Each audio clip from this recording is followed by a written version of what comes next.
ದೊಡ್ಡವರೆನಿಸಿಕೊಳ್ಳುವುದು ಬೇಕೇ?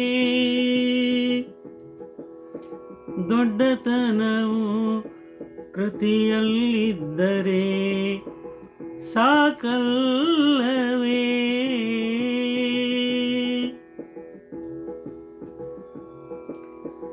ವಿಶಾಲ ಜಗದೊಳಗೆ ಜ್ಞಾನವೇ ಪ್ರಧಾನ ಭೂಮಿಕೆ.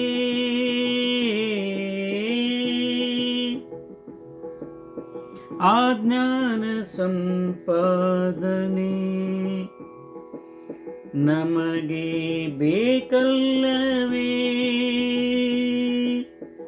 ಯಾರು ದೊಡ್ಡವರು ಯಾರು ಸಣ್ಣವರೆಂಬ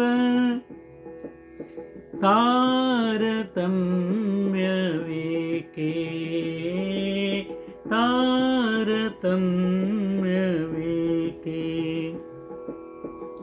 ನಿಜಾತ್ಮ ಶಿವನೊಬ್ಬನೇ ದೊಡ್ಡವನೆಂದು ಆರಾಧಿಸಿದರೆ ಅದೇ ಭಕ್ತಿಯಲ್ಲವೇ? ಅದೇ ಭಕ್ತಿಯಲ್ಲವೇ? ಅದೇ ಭಕ್ತಿಯಲ್ಲವೇ?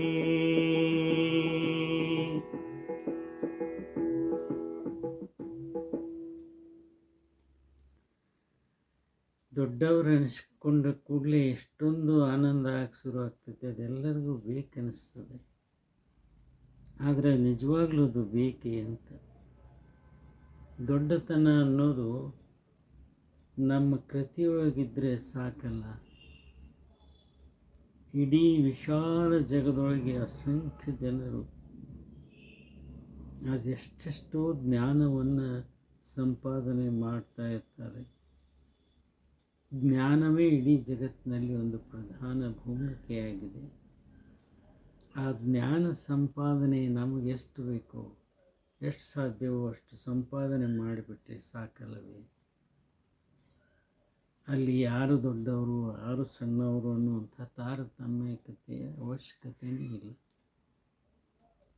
ಇಡೀ ಜಗತ್ತಿಗೆ ನಿಜಾತ್ಮ ಶಿವನೊಬ್ಬನೇ ದೊಡ್ಡವನು ಅಂತ ತಿಳ್ಕೊಂಡು ಆರಾಧಿಸಿಬಿಟ್ರೆ ಅದೇ ಭಕ್ತಿ ಆಗ್ತದೆ ಅಲ್ಲವೇ ಅಂತ ಹೇಳ್ತಾ ಎರಡು ಮಾತು ವಿರಾಮ ಕೊಡ್ತಾ ಇದ್ದೇನೆ.